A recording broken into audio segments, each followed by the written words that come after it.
Hey guys, Krisha here. Please be cautious of any fake comments and emails you may receive from people pretending to be Mango Research. Sean and I will never, ever contact you for investment opportunities or anything of that sort. To get in touch with the real Mango team, make sure to join our official Discord chat using the link in the description below. Stay safe out there, and remember, do it Mango. Good morning, guys. My name is Sean Dexter and I welcome you back to the Mango Grow for your daily analysis video. This is going to be a video on Bitcoin, more so an update on yesterday's video. So if you haven't watched that video, I do recommend watching it because it's going to put a lot of what we're discussing today in context. And more so, it was a very educational video. Yes, albeit it was long, but a lot of you actually PM me saying that, hey Sean, we would want, or we would really appreciate more educational videos like that. So for those of you who haven't watched that, I recommend going ahead and taking some time to go ahead and watch that entire video, because it will add to your long-term foundation as a trader. But again, that's only if you are actually looking to learn how to do this yourself. If you're just looking for calls, either one, fast forward to the end of the video or maybe the middle of the video. I really don't know where in this video we're going to be discussing targets, or perhaps you just do what the rest of YouTube is doing and base everything you learn off the thumbnail on this video, right? Be a thumbnail analyst, because that seems to be what is in trend these days. But yeah, let's go ahead and get started. Here we have the dashboard, available by the way at app.mangoresearch.co. That's co and not com. So we are looking at the 4-hour time frame because, again, based on yesterday's video, we were talking about how the 4-hour has switched long a few days ago, 3 days now, and has given us a good 7% return. And now, for those of you altcoiners are going to say, 7%? What is even that, right? What even is that? Rather, whoa, where is my English? But guys, 7% is actually pretty significant in Bitcoin terms. If you guys are used to trading Bitcoin and know how to use leverage, 7% is very, very significant, especially when the trend is reversing on the 4-hour time frame. But more importantly, we were looking for Bitcoin to give us that trend signal on the 12-hour yesterday, right? And what do you know, guys? We actually got that reversal, or the signal, right? We set an alarm for that too, on the 12-hour, a few hours after we posted that video. And thus far, Bitcoin is up 2% since we got that signal. Yeah, 2%, not much. I understand. But hey, this is the cascading effect that we were talking about in yesterday's video, right? We're looking for that consolidation pattern, or rather, we discussed how Bitcoin on the daily, on the 2-day, on the 4-day, well, the daily and the 2-day at the very least, are still in that consolidation pattern, right? We're looking for that to break towards the upside. But we want to see the signs show up on the lower time frames. Well, we are getting that now. We got it on the 4-hour, the trend reversal. We got the 12-hour trend reversal too around 22 hours ago. So now things are beginning to get really, really interesting. So let's go ahead and pan on over to the daily time frame, see what's going on over here. And again, I'm going to keep today's video really short and sweet,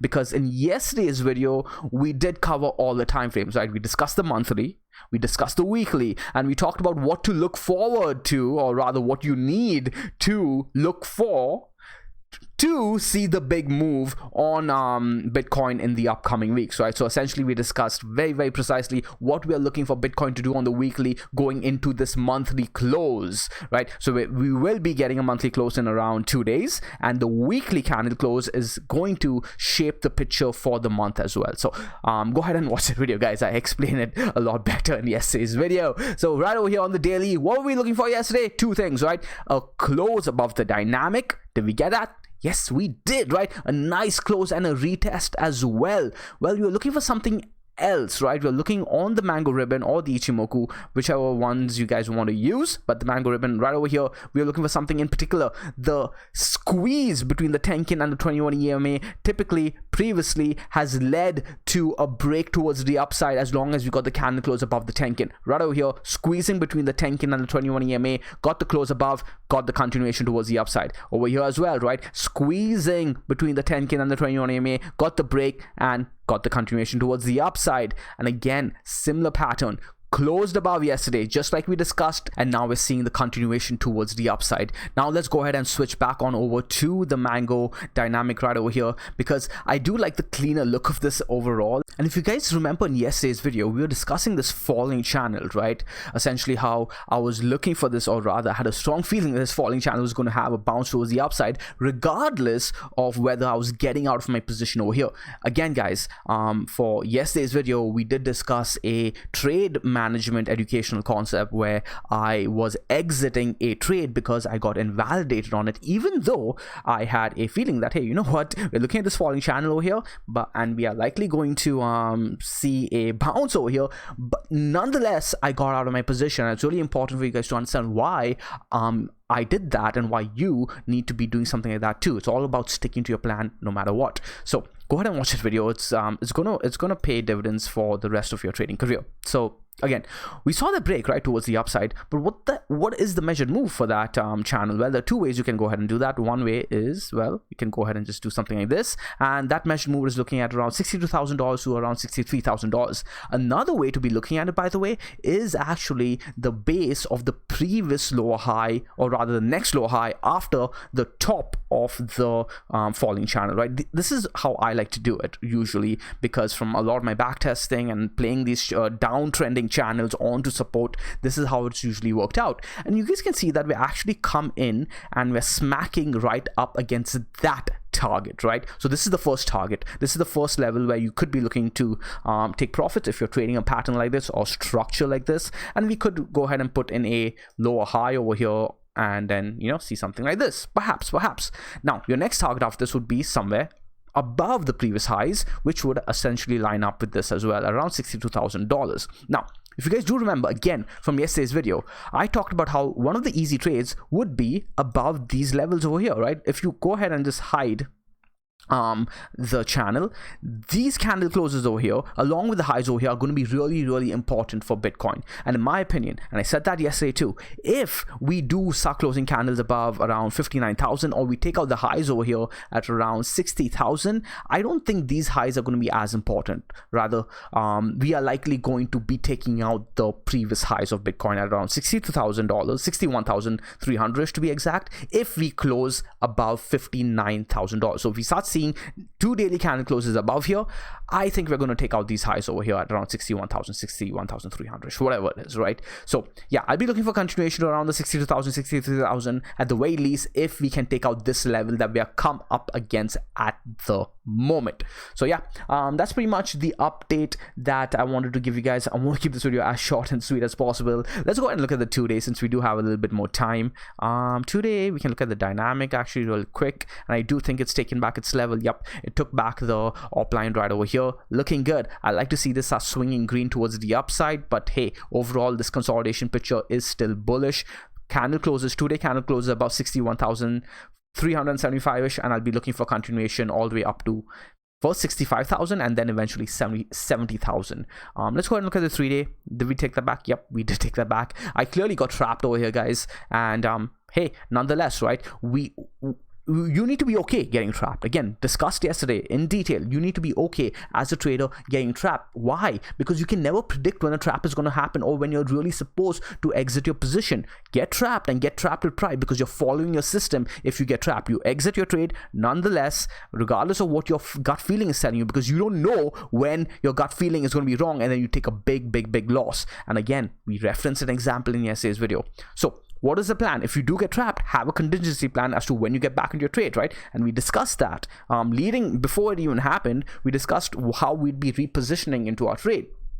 Now, it wasn't the same position size that I took over here, but right over here, I did reposition on the 4-hour dynamic. And you can see that the 4-hour dynamic lined up really well with our plan, right? Because moving into that trade, we talked about how, hey, we are looking towards that 57,000 to be a massive rejection spot, or rather a resistance spot.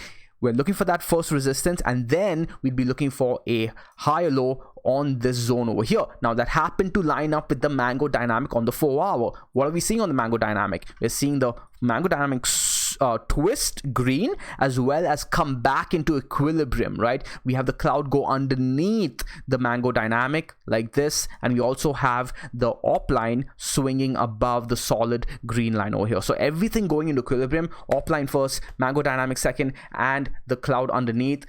Looking good. I like the look of this. We do have now 2 4-hour candle closes above this level over here at around 57,900-ish. Looking really, really good, but we're still seeing some resistance over here at around the 59,000 mark. I'd like to see candle closes above here.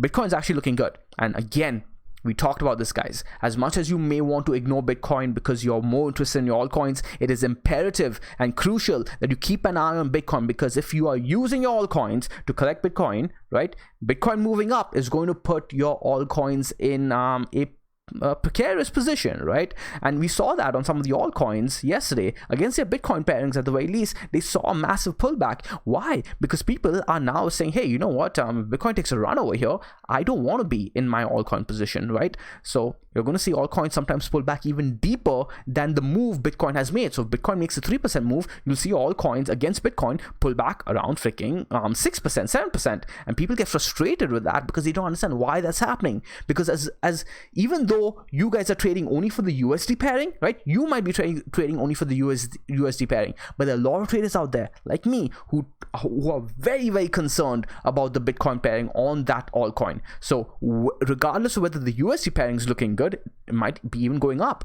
we will be getting out of that position because we don't want to risk losing Bitcoin on that altcoin, right? Because it's essentially a leveraged trade on Bitcoin when we get into an altcoin position. And we talked about this in today's Grove chat as well. So if you guys haven't joined the Grove just yet, please go ahead and do so. We do have some really, really good conversations in there. Some really, really good people in there helping people out too. I'll see you guys in the next video. Leave a like down below, leave a comment down below, fight the bots, show them that they aren't the only ones ruling the comment section. Krish and I do our best to delete their comments as much as we can. But be very, very cautious, guys. A lot of people are pretending to be Mango Research too, taking our logo, taking our name, and posting their phone numbers, etc. down there. So try not to get caught in those scams. We do not ever ask for any sort of like funds or investment opportunities, any of that. It is 100% a freaking scam, right? So the best way to actually reach out to us and know that you're actually talking to us is through our Discord. If you join the Discord down below, the link is down below, and you'll find Krisha, me on the top of the list under Keepers of the Grove. So yeah, go ahead and join the Discord, guys. We will see you in the next video. Bye.